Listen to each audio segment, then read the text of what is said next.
would rain down on me. Ooh, yes, I wish it would rain down on me now. Ooh, yes, I wish it would rain down.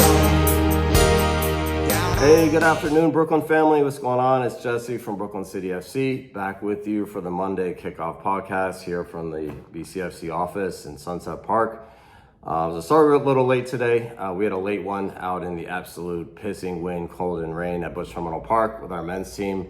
I think we left there around 8:30 last night. As you saw from our intro, it was pretty extreme conditions.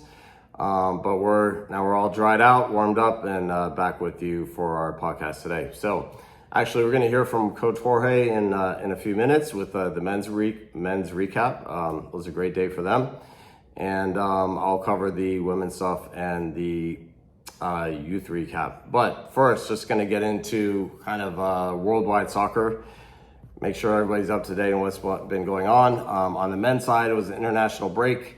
So not too much to talk about. If hopefully you're aware, we're hosting the World Cup next year. So the U.S. men's team isn't really playing qualifying games. So they had a friendly against Ecuador, which they tied 1-1. The professional level locally, the MLS season is wrapping up. NYCFC, it looks like they'll qualify for the playoffs. Other highlights, Inter Messi continue to score goals. Mr. Messi's scoring goals for fun in MLS. I think he had 2 more this weekend. On the women's side, Gotham FC fell to the Kansas City Current, who are Kansas City seems to be running away with the NWSL League this year, but looks like Gotham, New Jersey Gotham will make the playoffs, so all good there. And then finally, I had personally had the chance to catch another Brooklyn FC match out at Coney Island on Saturday night.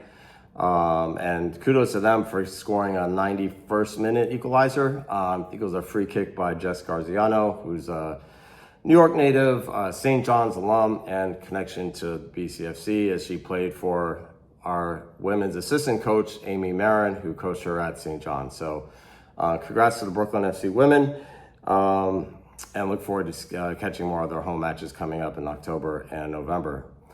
So to get into the BCFC side, I'm going to send it over to Jorge, who's a little wet from the conditions last night. Jorge, take it away. But can you do it on a cold, rainy day in Stoke? No. But can you do it on a cold, rainy, windy day in Brooklyn City? Thanks, Jesse. This is a men's recap, guys. Good evening.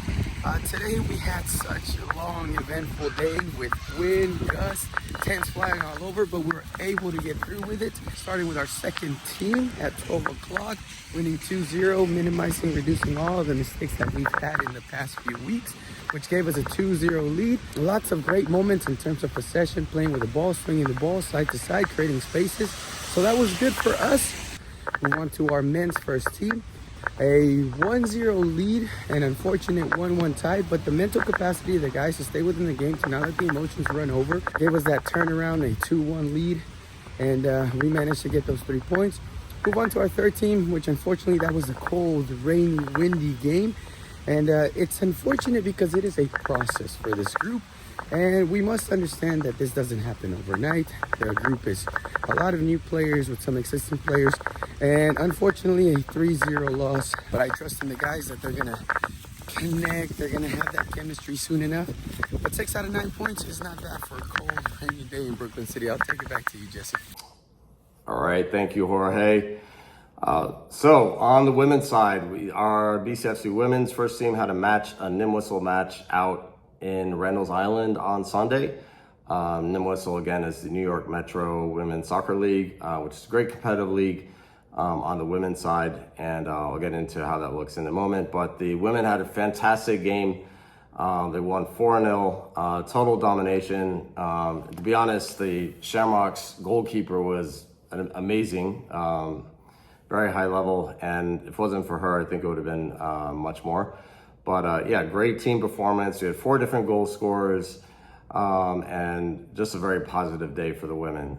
So And on that note, I did want to touch on the league. I've got to give shout out to the Nimwhistle League as well, because running an amateur league, and especially on the women's side, is not easy in New York City, and it's really been a very competitive first division for us this year. Every game's close, and currently I believe we sit third in the table, but there's a bunch of teams from, I think, the second position to the sixth position, all divided by like all 1 or 2 points apart. So it's been a great league, very competitive. Great, every team's meeting the standard this year. So big shout out to the Nimwhistle. And then back to the Cosmo, just to let you guys know where the men's team stands. Division 2, there are, I believe, 7 teams within 2 points of second place in the table, in the Division 2 table. So highly competitive. So it's great, super important 3 points for us to get this week.